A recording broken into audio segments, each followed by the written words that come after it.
So we have just arrived in Marrakesh, our first ever time in Morocco. We are here for 4 days and 3 nights. I am in the bathroom at the moment because it's the best lighting. We have just arrived in El Riad, which is a traditional Moroccan style house. Every time I've looked up itineraries and things to do in Marrakesh, everybody said you have to stay in a riad to get the full experience. So we did some research and found this riad, which is called Dar Anika Riad, and it is right in the Medina. Seems to be in a brilliant location, and it is so pretty. We just met the owner and they did lots of traditional introduction welcome things, like washed our hands and gave us Moroccan tea. It's around 1 p.m. now, so we have the rest of today, 2 full days, and then our final day we don't fly until around 9 p.m, so we don't have to leave here till around 7 p.m. We also have a couple of tours planned, so we have a half-day tour tomorrow and a full-day tour on Saturday. So as you come in the room, in the middle we got this lovely bed with this incredible feature on the wall and these beautiful lights. It's so pretty. They left some lovely petals on the bed. Jack has already creased it as per usual.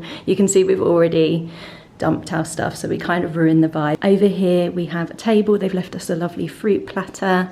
We've got a mirror on the wall. Outside, out of this curtain with this lovely stained glass window. How pretty is that? We've got a little courtyard, which I'll show in a minute. We've got wardrobes on the wall there, some more of our stuff. We've got a nice little chair, and then through here is our bathroom. We've got toilet, shower area there, sink over here. They've left a fresh flower. How cute is that? There are robes on the back of the door, which is a really nice touch. And there is a lovely full-length mirror here, which is so handy. Safe there, and in this one, there's an umbrella, some hanging space here, hangers, and mini fridge down there. As I mentioned, a riad is a traditional Moroccan house, specifically known for its enclosed garden and courtyard. Riads used to be homes for wealthy merchants and traders, but many have been converted into luxury guest houses for tourists. Dar Anika Riad has a courtyard, a swimming pool and a terrace with amazing views of the Medina, and is in the perfect location within the old city Medina walls. Dar Anika is just a 5-minute walk from Jemaa el-Fnaa Square, which is the main square of Marrakesh used by locals and tourists. After exploring the riad, we headed through the souks to the square. The Souks of Marrakesh are the largest in Morocco and famous for being some of the most exotic marketplaces in the world, but the bustling atmosphere can also be very overwhelming.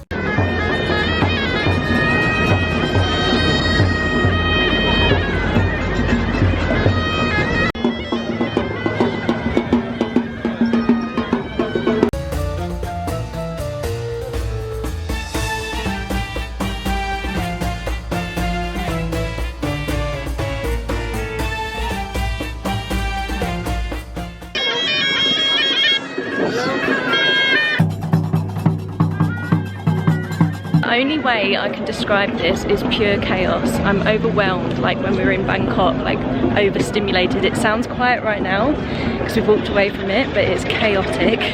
After exploring the square and getting a little overwhelmed, we headed to le Jardin Secret, which in the 19th century was one of the largest riads in the Medina and has been home to some of Morocco and Marrakesh's most important political figures. It was recently restored, so its beautiful gardens and buildings can be viewed by the public, and it cost us 100 dirham per person to enter.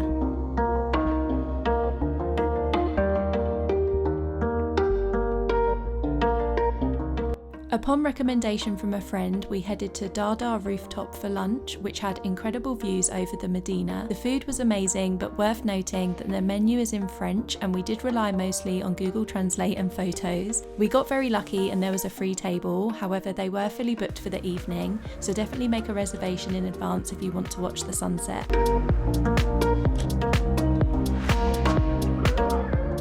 So it is the next morning now, our second day in Marrakesh. I think it's safe to say yesterday I was a little bit overwhelmed. I don't know if it's because we had very little sleep because we got up at 2:30 to get our flight, or because it is just really chaotic and takes a little while to get used to. To be honest, I felt quite overstimulated and I had to get my bearings a little bit. There are lots of sounds, there's lots going on. It's a little bit mental trying to get down the streets with people trying to get through tiny narrow streets with loads of people on motorbikes, with pedal bikes and carts. It's kind of crazy. So it does make it a little hard to vlog. We had a late lunch, early dinner yesterday. We came back to the room and then we headed out again in the evening to get dessert.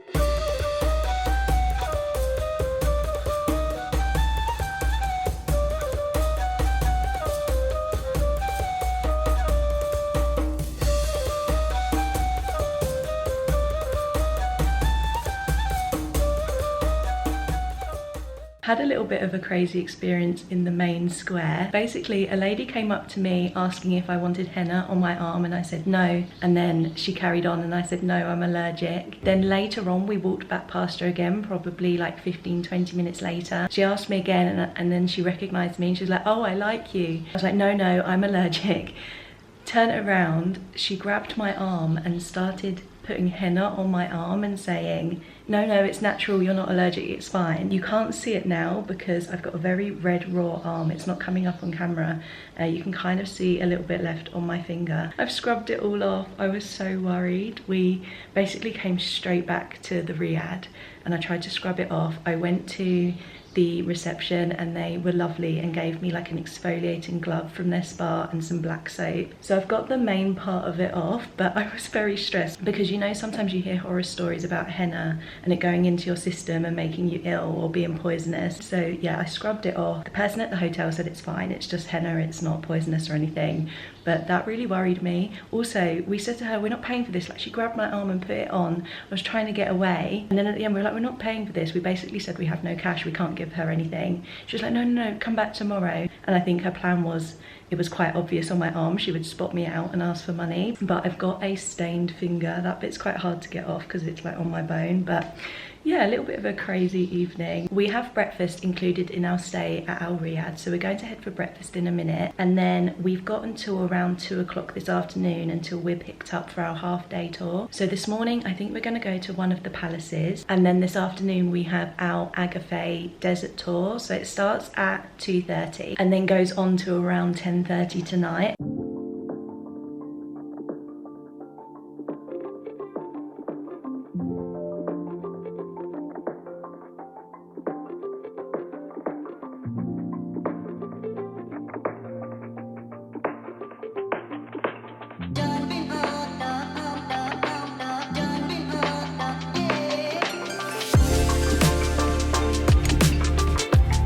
Do you like my sunglasses I bought off of someone at the markets? They're fake Ray-Bans. I actually think they don't look too bad. We have come to El Badi Palace, which is a ruined palace, which is now a heritage site. And it cost us 70 Moroccan dirhams each to enter. So we're just having a little explore, and it was only 5 minutes from where we're staying. And then I think we're going to walk to Bahia Palace.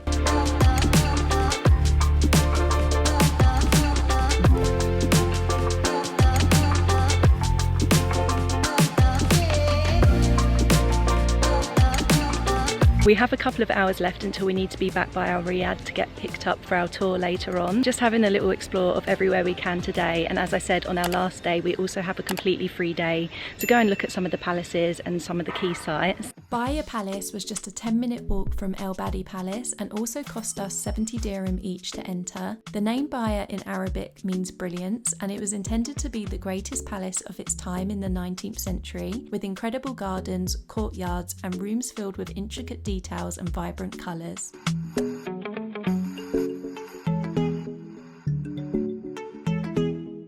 We were then picked up for our Agafay Desert tour, which we booked on Viator and cost £78 per person. The tour included time by the desert swimming pool, quad biking, camel riding, entertainment by the campfire, and a 3-course traditional Moroccan dinner with live music. This tour was so well organised and we had so much fun. I've included the link in the description for anyone who's interested.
The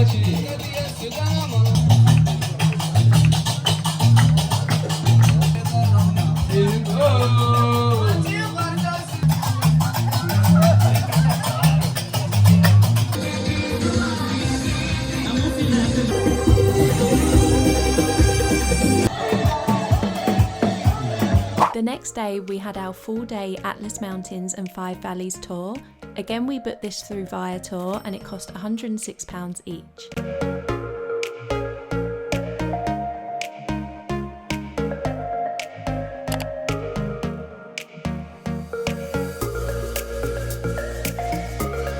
Said the tour he did yesterday in this exact place was really foggy and we have bright blue skies and sunshine.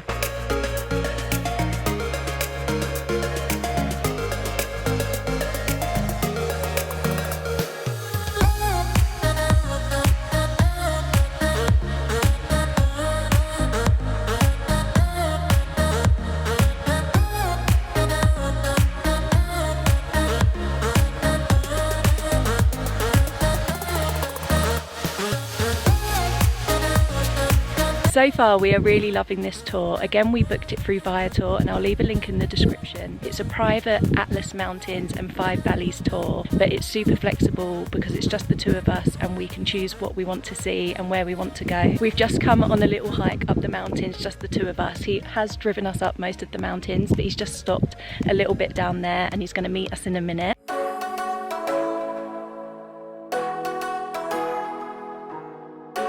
After visiting the stunning valleys and waterfalls, we got to look inside a traditional Berber family home while they prepared us an incredible lunch including traditional tagine and couscous.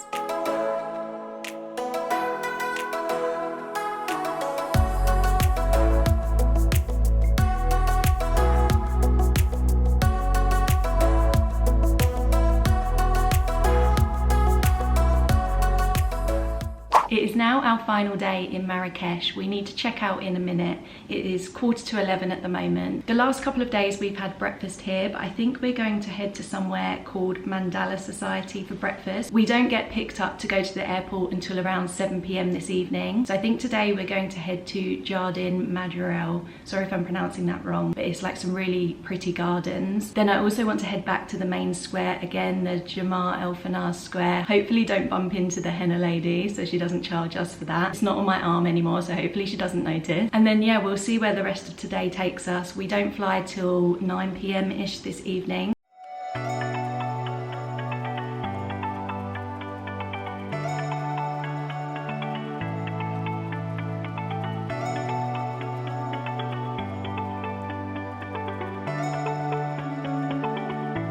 Our final visit of our trip was to Jardin Majorelle, which is a beautiful 2-acre botanical and artists garden containing over 300 plant species from 5 different continents. The gardens are very famously associated with the designer Yves Saint Laurent, who rescued and restored the gardens in the 1960s. Entrance to the gardens costs 70 dirham per person.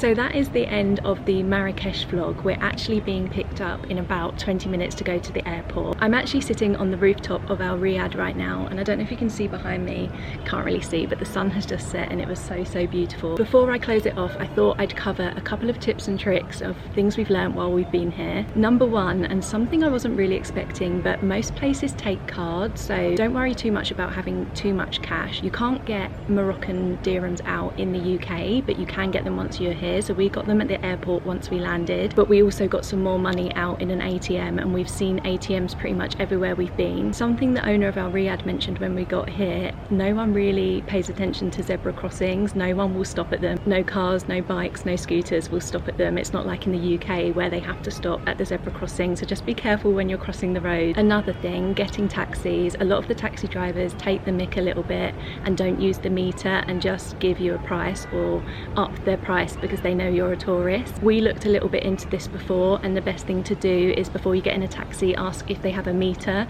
A lot of them will say no and drive away, or just completely ignore you. So we didn't get in any taxis unless they said they'd go by the meter. That obviously works out a lot cheaper, because obviously when you go to these tourist attractions, they're trying to get the most money possible. We have been pleasantly surprised by Marrakesh and really enjoyed it. We found it a lot safer than we thought we would. I did say on the first day I was quite overwhelmed. I was a bit overstimulated by everything going on, but on our final day today, we have noticed we have got used to it a lot. We're less scared walking down the street and just got a bit more used to the hustle and bustle.